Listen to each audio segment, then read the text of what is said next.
अस्सलाम वालेकुम, welcome back to my YouTube channel. कैसे हैं आप सब? तो काफ़ी दिनों से ये चिट चैट वाली वीडियो जो है मैंने नहीं डाली थी, लेकिन 2-3 टॉपिक्स मेरे माइंड में थे। आज मैंने सोचा कि चलो उन पे वीडियो बना लेती हूँ, क्योंकि टाइटल देख के वैसे आपको आइडिया हो जाएगा मैं किस चीज़ के बारे में बात करने लगी हूँ। क्योंकि मैं थोड़ा सा वेट कर रही थी कि ऑलरेडी यूट्यूब पे इतना इन बातों को लेकर तूफान मचा हुआ था, तो मुझे भी लगा कि मुझे भी अपना ओपिनियन, ठीक है, जब एक चीज़ पब्लिक हो रही है तो उस पर फिर हर किसी को राइट होता है डिस्कस करने का, पॉइंट ऑफ व्यू देने का। तो मैं आज आपसे अपना पॉइंट ऑफ व्यू शेयर करने वाली हूँ। आप सब ने जो YouTube यूज़ करते हैं पिछले दिनों देखा होगा, अंबर नाज और जो स्वीटी जी हैं उनका जो सारा इशू चलता रहा है, और उस पर जो ब्लेम गेम सारी चली और जो सारी डिस्कशन हुई। मैं इस डिटेल में नहीं जाऊंगी कि कौन सही है कौन गलत है, क्योंकि टू बी वेरी ऑनेस्ट मैंने उनमें से किसी एक वीडियो को भी ना पूरा नहीं देखा। मैंने सिर्फ ज़ुनैरा माहम की वीडियो देखी थी, थोड़ी सी, वो भी कोई 2-3 मिनट की देखी थी, लेकिन उसकी भी मैं डिटेल में नहीं गई क्योंकि वो ऑलरेडी इतनी ज़्यादा उस टॉपिक पे वीडियोस थी। तो मैंने सोचा कि मैं कहाँ ये बैठ के सुनती रहूँ। पर मेरा अपना पॉइंट ऑफ व्यू ये है कि ये जो मियाँ बीवी का रिश्ता होता है ये बहुत ही एक प्राइवेट चीज़ है। इसको आप आके एक पब्लिक प्लेटफॉर्म पे आके जब आप अपने घर की बातें इस तरह से डिस्कस करते हैं तो आप बहुत से लोगों को, आपके जितने फॉलोअर्स हैं, आप उन सबको मौका दे रहे हैं कि वो उस पर कॉमेंट करें। आपने एक पब्लिक प्लेटफॉर्म पे वो बात कर दी ना, तो अब हर किसी का राइट है। जैसे अब इस वक्त मैं बोल रही हूँ, लेकिन अगर यही बात आप घर के अंदर रखेंगे तो किसी की क्या मजाल है कि वो आप पे डिस्कस करे। और स्पेशली इस तरह के रिश्तों में क्या सेटिस्फेक्शन देखें। अगर अव्वल तो अगर आप सही है ना तो आपको किसी को क्लैरिफिकेशन देने की, जस्टिफिकेशन देने की ज़रूरत नहीं है। और एक पब्लिक प्लेटफॉर्म पे आके ये ब्लेम गेम करना, ये तो बिल्कुल ही, आप अपने घर की बातें जब आके आप कर रहे हैं, फिर आप हर तरह के कमेंट के लिए, हर तरह के क्रिटिसिज्म के लिए भी अपने आप को तैयार रखें। और एक बंदे को जब आपने एक अपना पॉइंट ऑफ व्यू दे दिया, ऑब्वियसली अगला जो है जब वो देखेगा वो भी उसके जवाब में कुछ कह देगा, और फिर उसके मुकाबले में आप कुछ बना देंगे। तो सिर्फ व्यूज़ के लिए आप इस तरह अपनी घर की बातें कर रहे हैं, तो उससे आप क्या मतलब, आप पाकिस्तान को भी तो रिप्रेजेंट कर रहे हैं ना।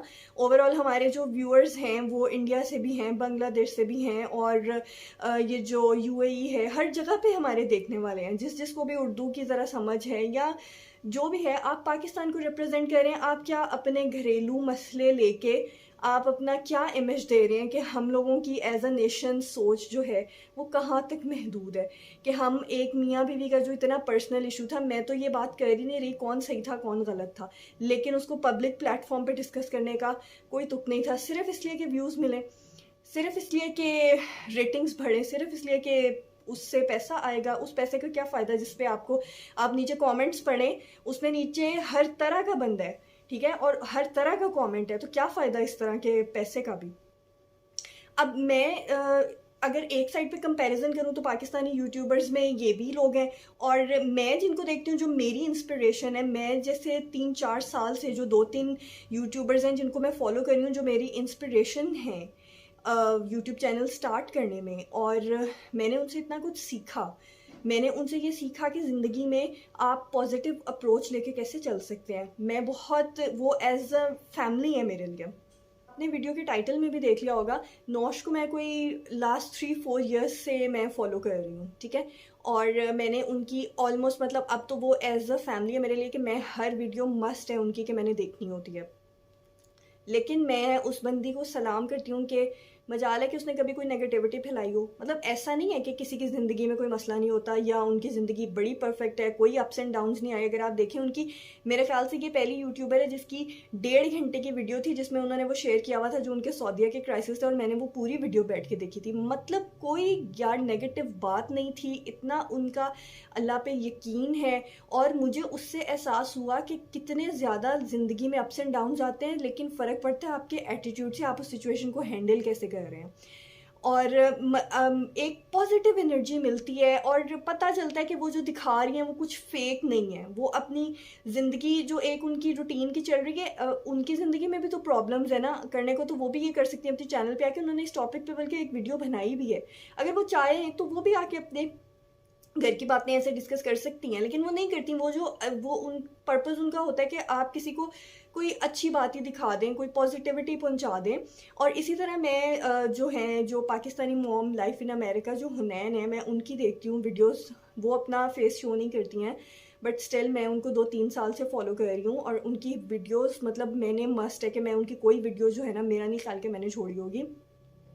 तो वो भी अपनी वीडियोस में कई दफ़ा थोड़ा बहुत ज़िक्र करती हैं कि उनके भी क्या फाइनेंशियल अप्स एंड डाउन्स आए, और किस तरह से उनका वो स्ट्रगल का फ़ेज़ था, किस तरह से उन्होंने आहिस्ता-आहिस्ता एक-एक कदम करके उन्होंने ये सारा कुछ अचीव किया।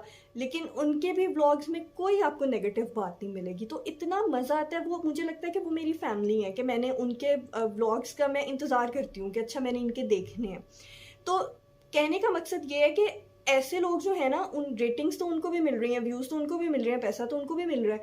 तो वो क्या आप रिप्रेजेंट क्या कर रहे हैं ना, आप एक अच्छाई को प्रमोट करें कि आप बुराई को एक प्रमोट कर रहे हैं। आप आपकी अपनी सोच जो है ना, वो आपके मतलब आप ये रिप्रेजेंट कर रहे होते हैं कि आप किस तरह से सोचते हैं। और जो मियाँ बीवी वाले मामलात है ना, मेरे ख्याल से इनको सोशल मीडिया पे डिस्कस करने से ना बहुत ज़्यादा अवॉइड करना चाहिए, क्योंकि इससे किसी का फ़ायदा नहीं होता।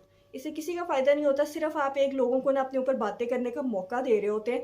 तो आई एम सॉरी अगर किसी को ये बात बुरी लगे, पर ये मेरा पॉइंट ऑफ व्यू था, क्योंकि जब एक पब्लिक प्लेटफ़ॉर्म पे बात हो जाती है, फिर हर कोई अपना ओपिनियन दे सकता है। अब जैसे सितारा यासीन के बहुत सारे फॉलोअर्स हैं, पर ऐसे बहुत से और यूट्यूबर्स हैं जो बहुत अच्छा कंटेंट बना रहे होते हैं, लेकिन उनको उस तरह से व्यूज़ नहीं मिलते। उन्होंने एक बार डाली, ठीक है, वो अल्लाह ताला ने उनके हक में उस चीज़ को फेर दिया, और उनको उस पे व्यूज़ मिलने लग पड़े, और वो फाइनेंशियली इंडिपेंडेंट हो गई। लेकिन उस चीज़ को देख के बहुत से लोगों ने अपने जो पर्सनल इश्यूज़ थे ना, उनको आके यूट्यूब पे डिस्कस करना शुरू कर दिया, बजाय इसके कि आप कोई क्रिएटिव काम करें। उन्होंने जो घरेलू मसाइल हैं, जो घरेलू पॉलिटिक्स है, उसको आके यूट्यूब पे डिस्कस करना शुरू कर दिया। तो मेरे ख्याल से इस चीज़ को अवॉइड करना चाहिए। आप कोशिश करें कि आप अपनी वीडियोज़ जो हैं उनको थोड़ा सा क्रिएटिव बनाएँ, थोड़ा सा कोई इस तरह का कंटेंट डालें कि अगला कुछ सीखे, बजाय इसके कि वो आपकी वीडियो पे 2-3 और इस तरह के उल्टे-सीधे कमेंट करके चला जाए। तो बस आज की वीडियो बनाने का यही पर्पज़ था, क्योंकि मैं काफ़ी दिनों से ये देख रही थी, वो रिकमेंडेशंस में आने लग पड़ते हैं, क्योंकि मैं पाकिस्तानी यूट्यूबर्स जो हैं, मैं उनको जितने भी होते हैं मेरी उसमें आ रहे होते हैं न्यूज़ फीड में, तो मैं अक्सर उनको ना सब्सक्राइब करती जाती हूँ, कि मैं एज़ उनकी सपोर्ट के लिए ना उनको सब्सक्राइब कर देती हूँ। तो उसमें काफ़ी ज़्यादा ये आ रहे थे, तो मैंने सोचा कि चलो मैं भी इस पे एक वीडियो बना देती हूँ। Thank you so much for watching, और आपका क्या पॉइंट ऑफ व्यू है मुझे कमेंट्स में ज़रूर बताइएगा, और अपना बहुत सारा ख्याल रखिएगा, मुझे दुआओं में याद रखिएगा। टेक केयर, अल्लाह हाफ़िज़।